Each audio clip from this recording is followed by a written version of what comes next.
Welcome to another episode of our live stream, My Journey to the Trinity. My name is Hussein. Happy to be with you. Happy to be with me. I'm wearing my very cool cat t-shirt. And please don't think that because I'm wearing this cat t-shirt that I like cats, even though I actually do like cats. But we're having issues with cats because they keep bringing us dead mice and putting us dead mice at our door. But so hope you guys are having a good day. Hello, Airbnb prom. There's a kind of a little bit of a thing there. Just because Muslims are always ragging on Paul. They're always saying, oh, you guys follow Paul and you don't follow Jesus, and you don't have the gospel of Jesus. You have the gospel of Paul. And Paul, he's the one who made Christianity and everything like that. And, that's so inconsistent with what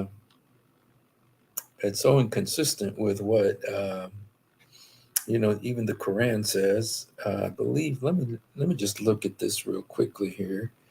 I believe it's in the Quran. Let me see. I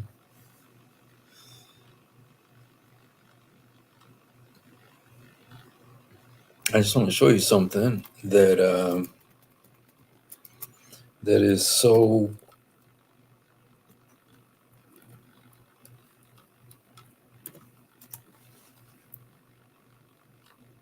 okay.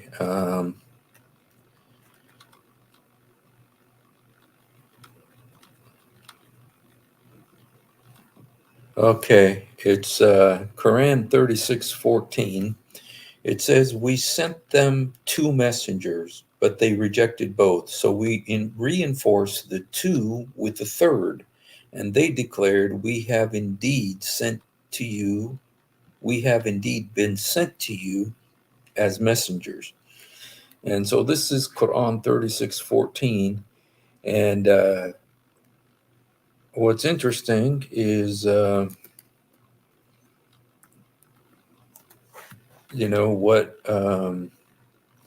when you look at, let me just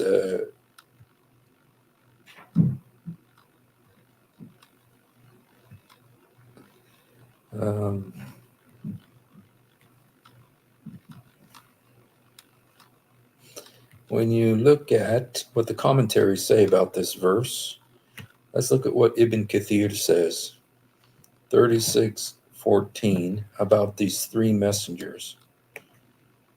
Okay. Oh.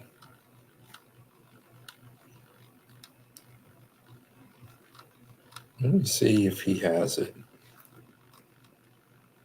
Okay. Actually, Ibn Kathir is avoiding it, but let's see. He might have it. Destroy the town of those who believe in you. Okay. Town. Okay. Right here, if you look at this, it says this is what Ibn Kathir says about that verse 36:14. It says, we sent to them two messengers. They denied both of them and hastened to disbelieve in them. So we reinforced them with the third means. We supported and strengthened the third messenger.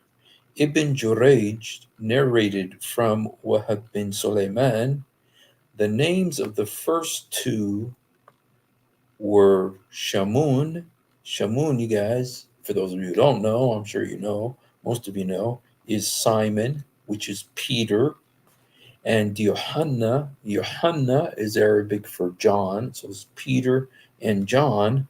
And the name of the third was Bulis, and the city was Antakya or Antioch. Okay, so here Ibn Kathir acknowledges Paul as a messenger, and I'm really curious now, you guys. 36 in أرسلنا إليهم اثنين فكذبوهم فعززونا عززنا بثلاث فقالوا أنا إليكم مرسلون قالوا ما أنتم إلا بشر مثلنا وما أنزل okay but مرسلون is sent ones or prophets. It's the same word. Muhammad is a messenger. Yeah, it's messenger, just like Muhammad. Mursalun is plural of Rasul. If you've watched those videos, hello Rasulullah, well, Rasul, Mursilun comes from the same word, Marsul, Rasul. The word Rasul is in there. So this is calling Paul a Rasul, you guys. Dang. In Arabic, you guys, this is the Arabic. It says, أرسلنا إليهم اثنين فكذبوا أرسلنا إليكم مرسلون. Messengers. Wow. That's Allah saying that he sent Paul. He's a Rasul. Paul is a Rasul in the Quran, according to Ibn Kathir. Wow. That's heavy duty, you guys. Paul is a Rasul in the Quran. And so is Peter, and so is John. Dang.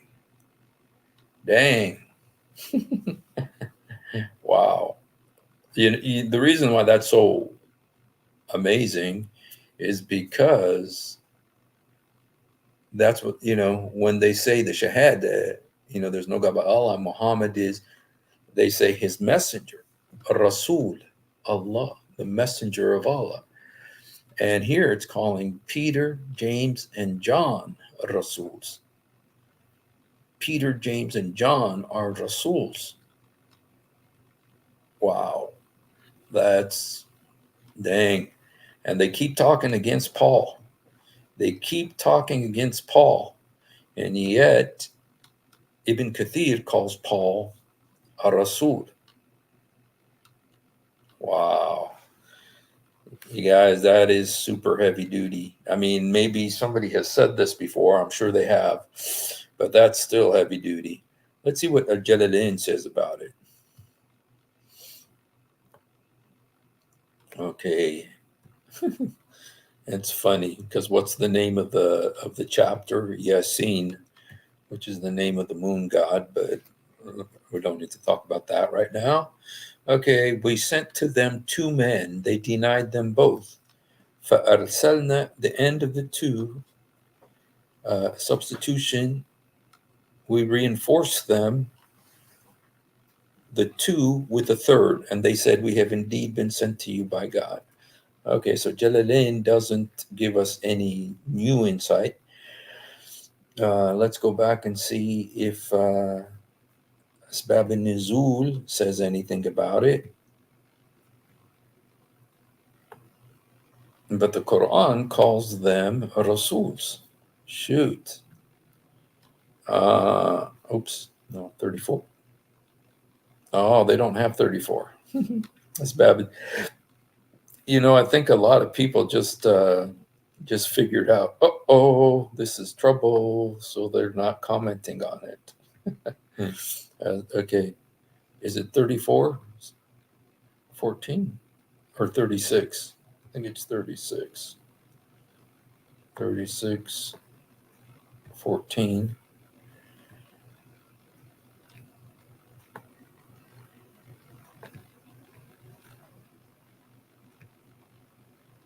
Okay. Now, Ibn Abbas says something even different. He says, we sent to them two apostles, Simon the Canaanite, and Thomas. They denied them both. So we strengthened them with a third. We strengthened Simon Peter, who confirmed the message and conveyed by the other two apostles.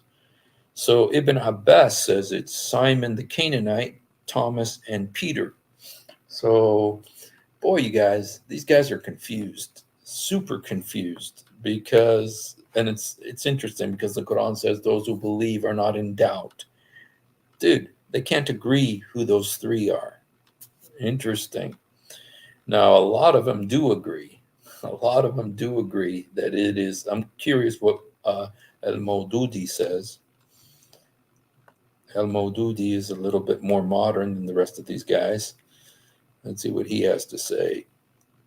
You know, some of them, sometimes they okay. The early commentators of the opinion that the Syrian Antioch and the messengers here were the ones sent by Jesus preaching the gospel. Another thing that has been mentioned is connection to Antiochus, the king of the land at this time. That's not true. Antioch is, the city is called Antioch, which is in Syria. But historically, the story which Ibn Abbas is the basis of unauthentic Christian traditions related on the basis there have been 13 Seleucid Antiochus. It's you guys that messed up. We never had an issue with this king. Okay, there's no proof forthcoming of the traditions. On the contrary, the Acts of the Apostles shows that the Christian preachers reached Antioch a few years after the event of the crucifixion. Wow, that's al-Mawdudi. Now, evidently, people were appointed by Allah, regarded as messengers of Allah by any interpretation. Okay, the people who were neither appointed messengers by Allah nor sent by his messenger cannot be regarded as messengers of Allah by any interpretation, even if they may have traveled for the purpose of preaching on their own accord. And even if the Quran calls them messengers, they cannot be called messengers. That's what Mawdudi is saying, okay? Okay. Now, I'm curious to see if he has the names of these. Let me see. Paul. I'm wondering if he says Paul or Bulus. In Arabic, it's Bulus. Let me see. Okay, no, Mawdudi doesn't have it, but Ibn Kathir does. Okay, Sayyid al-Mawdudi. Okay, Jalalain, Kashf al-Asrar. Let's see if Kashf al-Asrar has it. And there were I did this once with Sam Shamoun, and he showed a bunch of verses. And it's interesting that they are really, I bet you they sanitized it for the Americans because they don't want to say, because they want to continue attacking Paul, even though their book regards him as a Rasul. So, okay. Okay, Kushairi. Okay, and he only has 4 surahs. Okay, Kashani. Let's see what Kashani says. See if he has any insight. Most people are afraid. 36. Okay, well, a bunch of them don't say anything. Okay, but Ibn Kathir very clearly says that it is Paul. Okay, that Paul is one of the three. Paul is one of the 3 apostles that are messengers that Allah sent. Oh yeah, yes, David Wood does amazing work, and so anyway, I just wanted to show you a couple of verses in the Quran that look to me like they're stolen by Muhammad from Paul. They sound very much like Paul's words. Before I show you those, I want to show you another one. One time I was in the West Bank with one of my relatives, and we were talking, and this relative, who I love very much, said, our prophet said, don't let your right hand know when you give, don't let your right hand know what your left hand does. And they said, this is what our beloved prophet said to us. We're not supposed to let your right hand know what you're right. And I wanted to tell her that Jesus said that 600 years before her prophet, but I didn't. But let me just show it to you, because this is in the Hadith of Bulugh al-Maram, book 4, Hadith 33. This is what Muhammad said: a man gives charity so secretly that his right hand doesn't know what his left hand does. Now, we recognize that when Jesus is the one who said it in Matthew chapter 6. He said, when you give alms, don't let your left hand know what your right hand doeth. So now Jesus said it 600 years before Muhammad. So who do you think stole it from who? Yeah, so anyway, there's a lot of stuff like this in the Quran and in the Hadith, okay? But today, my focus is just specifically about things that they stole from Paul. And this is all in the Quran, okay? These are all in the Quran. So, okay, let's just look at this one. It says, everyone shall taste death. This is Quran 3:185. Everyone shall taste death.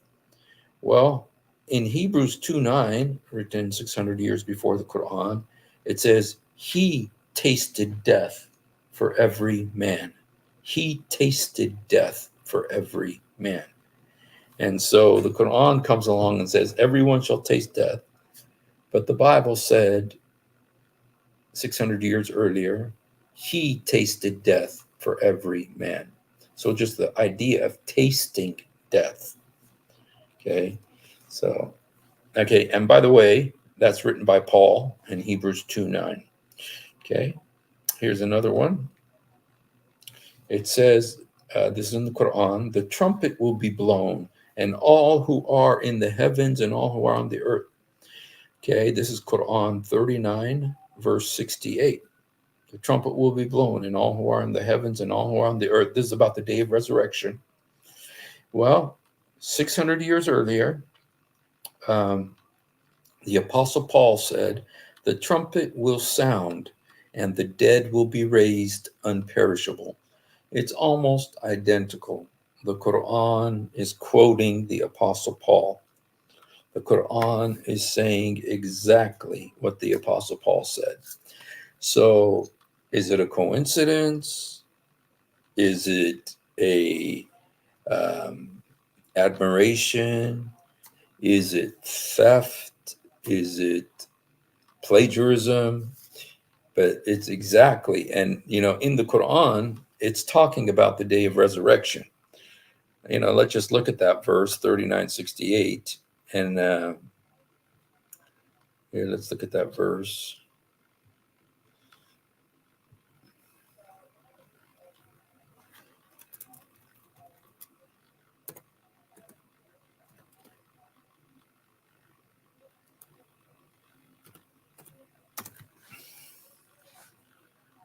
Let's just look at that verse here.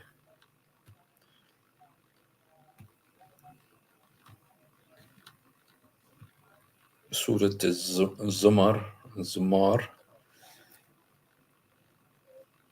ونفخ في الصور. Okay, ونفخ في الصور فصعق من في السماوات ومن اللي في الأرض إلى من شاء الله ثم نفخ فيه أخرى فإذا هم كيل ينظرون.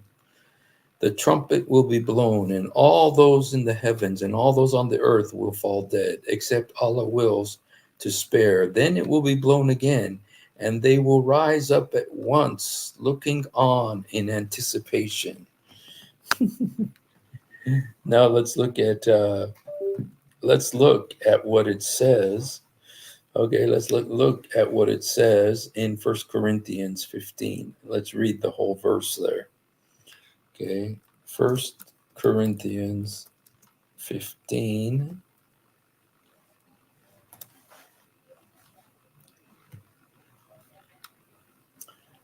See where Muhammad got this from. Okay, remember that. Especially the second part, you guys. Then it will be blown again, and they will rise up at once, looking on in anticipation. Then it will be blown again. Okay, talking about the trumpet, and they will rise up at once.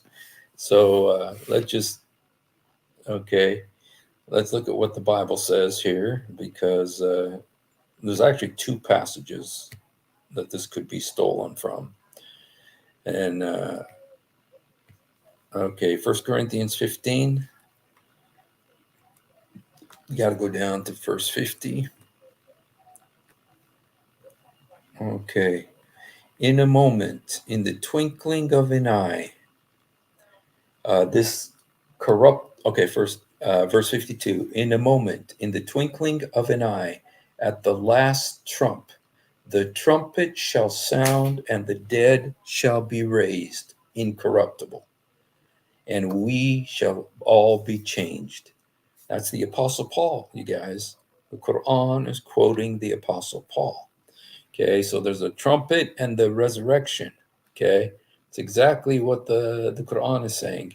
And I also want to look at another verse, because there's another verse that kind of says the same thing. And it's 1 Thessalonians chapter 4.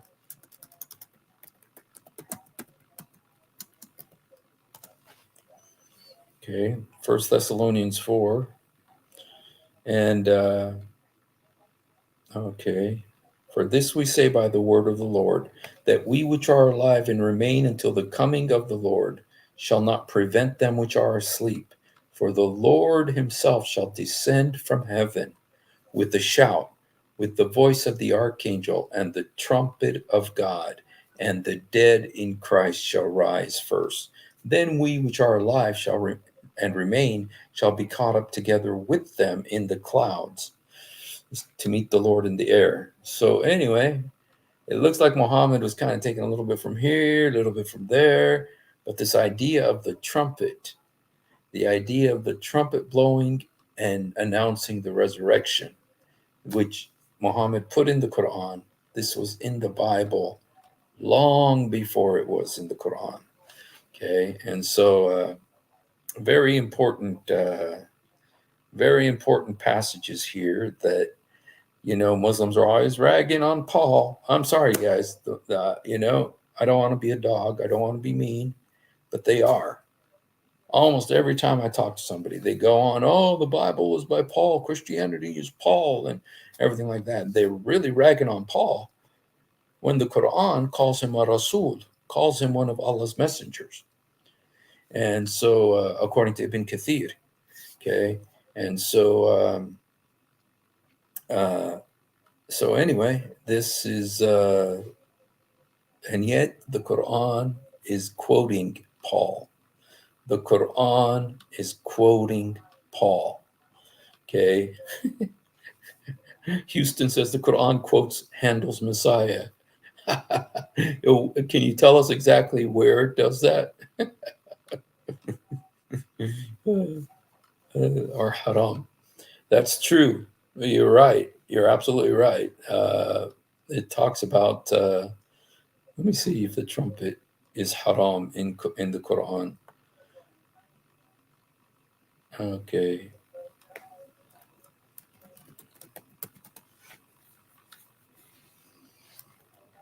Okay, the second blowing of the trumpet, and we'll see Moses hanging the throne. And I will not know whether he had been in a state of that time after the blowing of the trumpet. The trumpet which shall be blown. The angel of the trumpet. How can I feel at ease when the angel of the trumpet, Israfil, has put his lips to the trumpet and is waiting for the order to blow it? He perceived if it had been shocked his companions. Okay. Entrusted with the trumpet. The two who are entrusted with the trumpet have two horns in their hands, waiting till they will be commanded to blow them. Okay, so, it's like Jibrail and Mikael, the two angels that are named in the Bible. Muhammad took and put it. You could almost say, you guys, he took that exactly from the Bible. Even the names. Let me see. An بينما جبرائيل وعن يساره ميكائيل. Very interesting. Okay, that it has the names of both of the angels who are named in the Bible. There's only two angels who are named in the Bible. It's Gabriel and Michael. And here Muhammad put both of them are named in both of them are named in the Hadith. Okay. Of course, the Quran also adds other names because Muhammad got a lot of the Quran he got from the Jews. And the Jews also had the Talmud and a bunch of different angels in that too. Will be 40. Okay. So the last trumpet will be blown and the shout will be made. Sorry. Okay. Here it said Adam was created on it. He died on it. The last trumpet will be blown, and on it the shout will be made to invoke blessings on me that day, for your blessings will be submitted to me.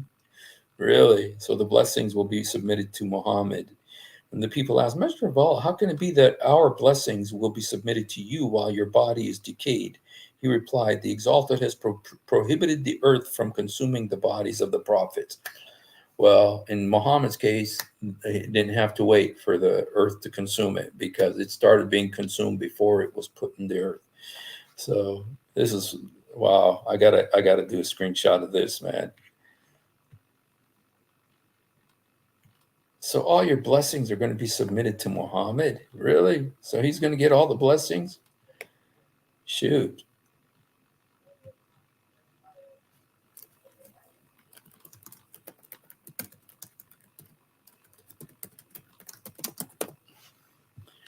That's an interesting hadith there. Now you see, I've heard about it before, but I've never actually seen it. So it's cool to see it. And I'm curious too. I want to see what the Arabic says. It says, وقال رسول الله إن من أفضل أيامكم يوم الجمعة فيه خلق آدم وفيه قبض وفيه النفخة وفيه الصعقة فأكثر على من الصلاة فيه فإن صلاتكم معروضة علي. You guys, you know what? They totally mistranslated it. It doesn't say that the blessings will be on me that day. It says your prayers will be to me that day. تعرض صلاتكم عليك. Wow, you guys, this is, jeez. Man, sometimes I do these and I find out stuff, man. It's mind blowing. It's mind blowing, this stuff, man. Two big things today. Number one, the Apostle Paul is a Rasul, according to Ibn Kathir. According to Ibn Kathir, the Apostle Paul is a Rasul. He is a messenger. And number two, all your prayers are going to go to Muhammad on Judgment Day. I mean, it's not just Judgment Day. You know what? I'm going to read this the correct way instead of the way that they've translated. It says, the trumpet will sound, the shout will be made to invoke more prayers on me that day, for your prayers will be submitted to me. It doesn't say blessings. In Arabic, it says your prayers will be submitted to me. And the people said, how will our prayers be submitted to you while your body is rotted? And he says, the earth will not rot my body.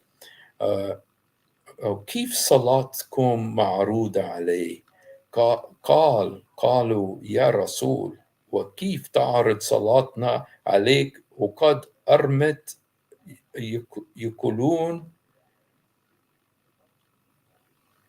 بليت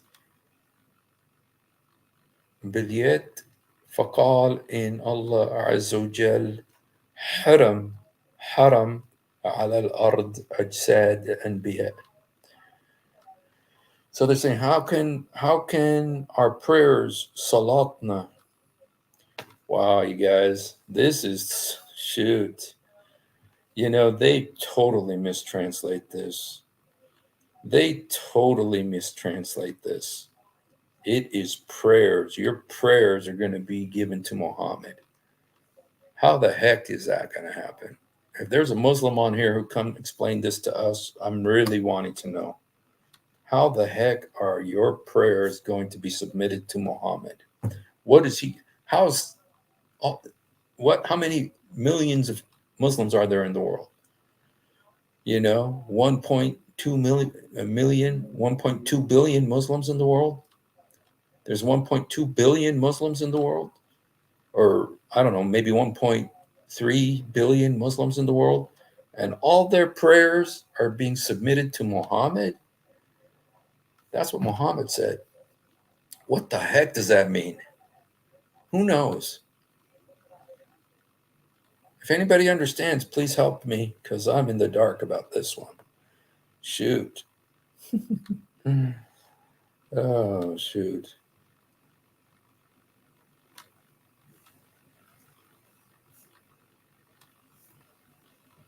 Dang.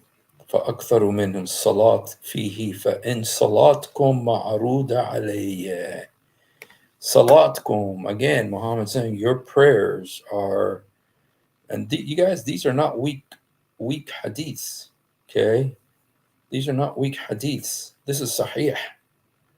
That Muhammad, that all your prayers are going to Muhammad first. Shoot. What does that even mean?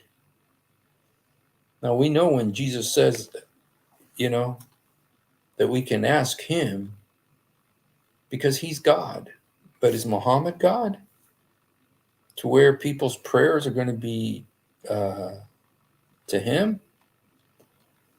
Shoot. Sorry, guys. I kind of got distracted there just because I wasn't expecting that. That is like devastating. Shoot. If there's a Muslim here who can help me understand this, if there's a Muslim here who understands what this means, because sounds devastating. Yeah, they kept his body around for but yes, it's true. They tried to wait to see if his body would come to life, but instead, the hadith says that the smell became so powerful, they just buried the whole house. It was Aisha's house. To this day, if you go to Medina, that's where his grave is. It's in Aisha's house. And so, yeah. Wow, you guys. We've discovered a couple of things. Oh, 48 and 52. The trumpet shall sound. That's awesome. Yeah.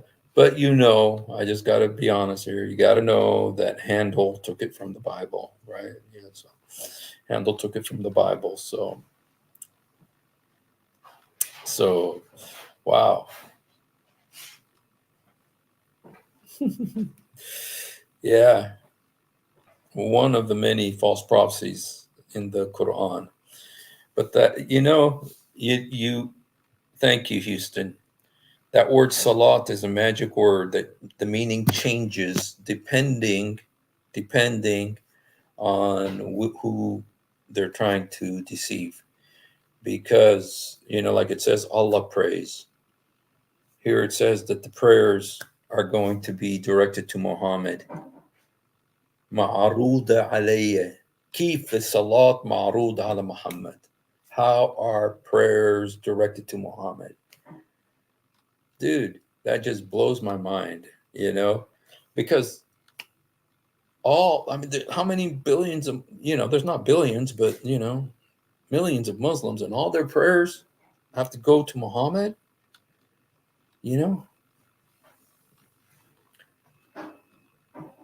Sometimes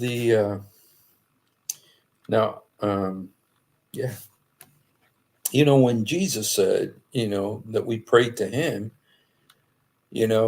but he's God, but Muhammad isn't God.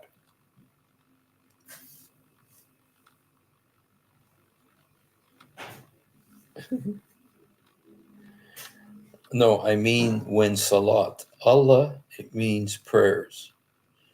But when salat to Muhammad, it means Muhammad. Okay, I'm not sure I know exactly what you're saying. Allah, it means prayers. But when salat, oh, right. And it doesn't just mean blessings.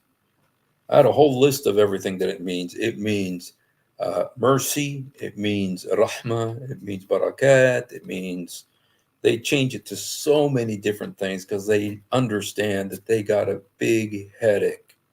They got a big headache. Okay. And how is the prayers going to be presented to Muhammad? You know, I mean, that's a whole different can of worms. You got the other one, which is that Allah prays. Who does Allah pray to? So big headache. Okay. All right. Well, let's look at the. That was kind of like, wow, that took us all over the place there. All right. So let's look at another one here. Let me one more time show you the ones that, okay. The trumpet will be blown, and all who are in the heavens and all who are on the earth. It's talking about the resurrection. That's in the Quran 39:68. The Bible says the trumpet will sound and the dead will be raised imperishable. Okay, now the Quran says that when the second trumpet blasts, that's when everybody comes back to life. Okay, so who stole from who? Who plagiarized who? Since Paul wrote this, Paul, the Ibn Kathir's Rasul, wrote this 600 years before Muhammad. Okay, then there's this one. Yeah, I like this one too. Quran 3:160. If Allah helps you, no one can defeat you. Well, Paul originally said that. If God be for us, who can be against us? Paul said that, 600 years before Muhammad? And so the Quran, Allah quotes, because the Quran is supposed to be Allah's words. So Allah quotes the Apostle Paul. Allah calls him a Rasul. Allah calls him a messenger and quotes him in the Quran. And so here's the other one. It says, everyone shall taste death. And the Quran and the Bible says he tasted death. So the idea of tasting death, and I'm kind of curious now. Let me just, since this is kind of going to be a short,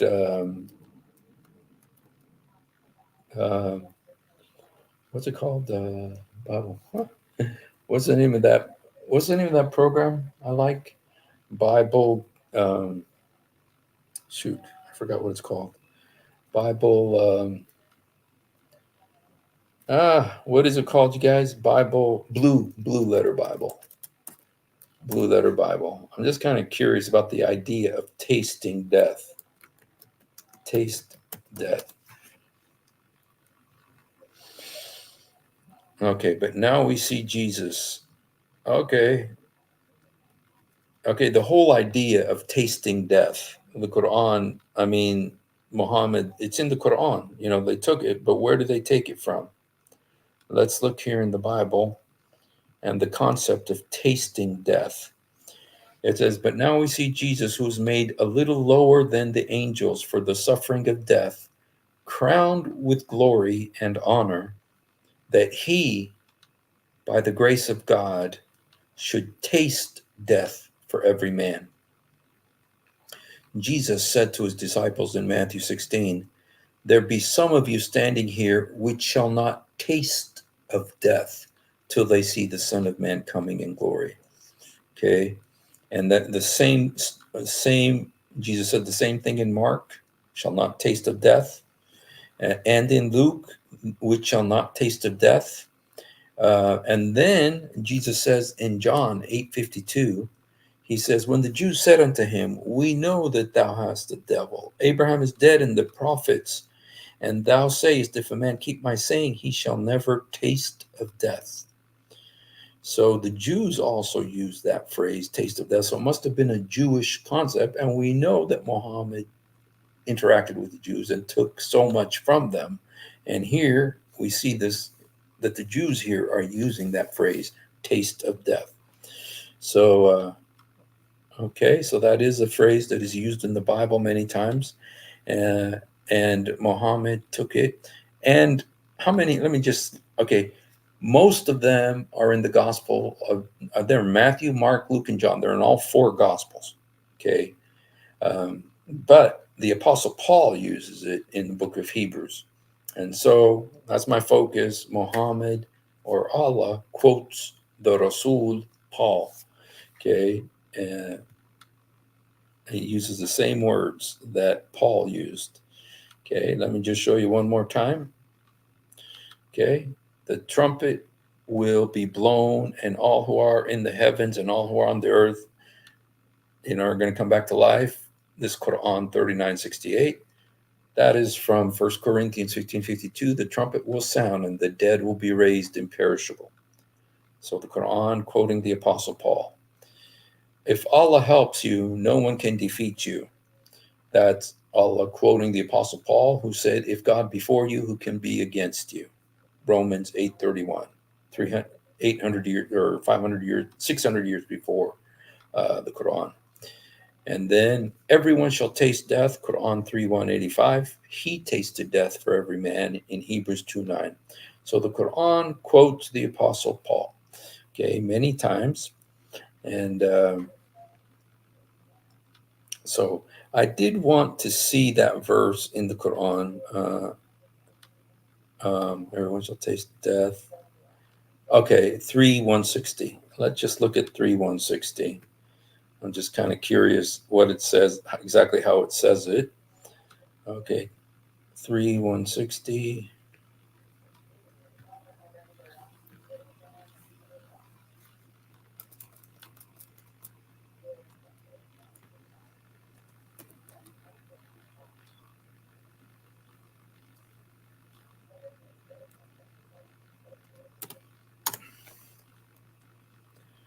Okay, it says, if Allah helps you, none can defeat you. But if he denies you help, then who else can help you? So in Allah, let the believers put their trust. It is not appropriate for the Prophet to illegally withhold spoils of war, and whoever does so, it will be held against him on the day of judgment. ما كان للنبي أن يغل ومن يغلل يارد. Since we're here, you guys, I wasn't wanting to come here. But it's not appropriate for a prophet to illegally withhold spoils. And this was about you guys know about the pink cloth, and that the Sahaba said Muhammad stole. And so this verse is about that. Okay, varying degrees. All right. Okay. All right, you guys. Just kind of a short live stream today. I just kind of wanted to share with you some phrases that Paul used, that Muhammad stole and put in the Quran. And of course, don't forget, this is the biggie. This is in the Hadith, but Jesus said, when you give alms, don't let your left hand know what your right hand doeth.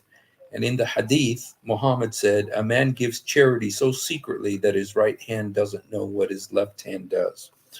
So anyway, and Muhammad gets credit for that in the Muslim world, even though he took it from Jesus, of course. So, all right, Surah steals from one. Surah 2 steals from 1 Corinthians 10:13. The last verse of Surah 2 steals from, okay, if you guys got any more, because that's also the verse of the Apostle Paul. So let's look at the last verse in Surah 2. Houston is he's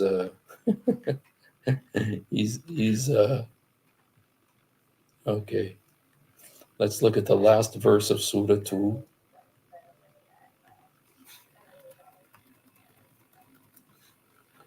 2? No. I don't know how many verses are in the Surah 2, but it's a long one.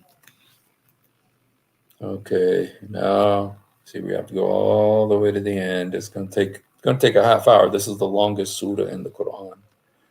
Okay, let me see if I could drag it down faster here this way. Okay. Okay, let's see the last verse of Surah 2 in the Quran. Allah does not require of any soul more than it can afford. All good will be for its own benefit, and all evil will be its own loss. The believers pray, O Lord, do not punish us if we forget or make a mistake. O Lord, do not place a burden on us like the one you placed on those before us. Lord, do not burden us with what we cannot bear. Pardon us, forgive us, have mercy on us. You are the only guardian. So grant us victory over the disbelieving people. Is that the verse? Okay, let's look at, let's see the verse that Houston was talking about there. Okay, 10:13, Bible 10:13, 1 Corinthians 10:13.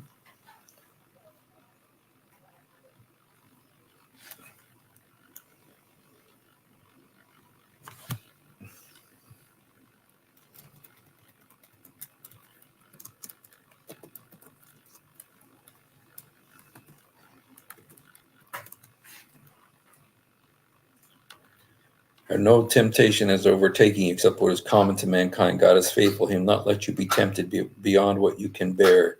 For when you are tempted, he will also provide a way out so you can endure it. Yep. The concept is from Paul, and Mohammed took it and changed it to his half convoluted claim of Jesus dying after he returns at judgment. 3:185. Okay, I want to look at now. You got me wanting to check out all of this stuff. 3:185. Let's look.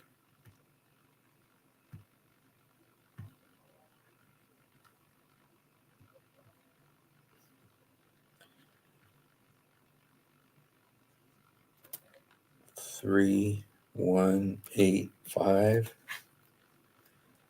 Every soul will taste death, and you will only. Wow. So again, tasting death, took it from the Bible, from Paul, and you will only receive your full reward on the day of judgment. Whoever is spared from the fire and is admitted to paradise will indeed triumph, whereas the life of this world is no more than a delusion of enjoyment. It sounds more like a New Age or a Zen Buddhist or something. So, all right. All right, you guys. Well, tonight was kind of a short live stream. I just wanted to present those. Yeah. All right. Thank you guys for being with us, and God bless you. If you haven't done it, please do it now. Jesus, help me. Jesus, forgive me. Jesus, come into my heart. Jesus, help me. Jesus, forgive me. Jesus, come into my heart. يسوع ساعدني. يسوع سامحني. يسوع ادخل قلبي. He loves you. We love you. Thank you for being with us. God bless you, Marion and Houston, Emmanuel, and Mr. George. And give the gospel of Jesus. And Andrew Martin, God bless you. Airbnb. Filthy Mouth Schoolboy makes it up. All right, you guys. Thanks for hanging out with us today. Have a blessed evening or day, whatever time it is, wherever you are. I know there's people all over the world watching here. And not tomorrow, but the Friday after, I'm going to be with our brother Kelly Powers on his program. So make sure and be with us at that time. God bless you guys, and you have a wonderful night. Yeah. Do you want to say anything, baby? No.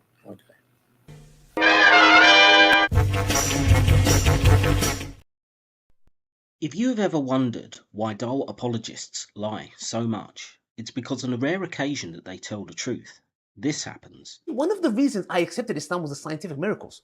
I'll be honest with you. And now we know that this whole scientific miracles was absolute nonsense. You're going to have to... That the standard narrative has holes in it. That's what I'm going to say.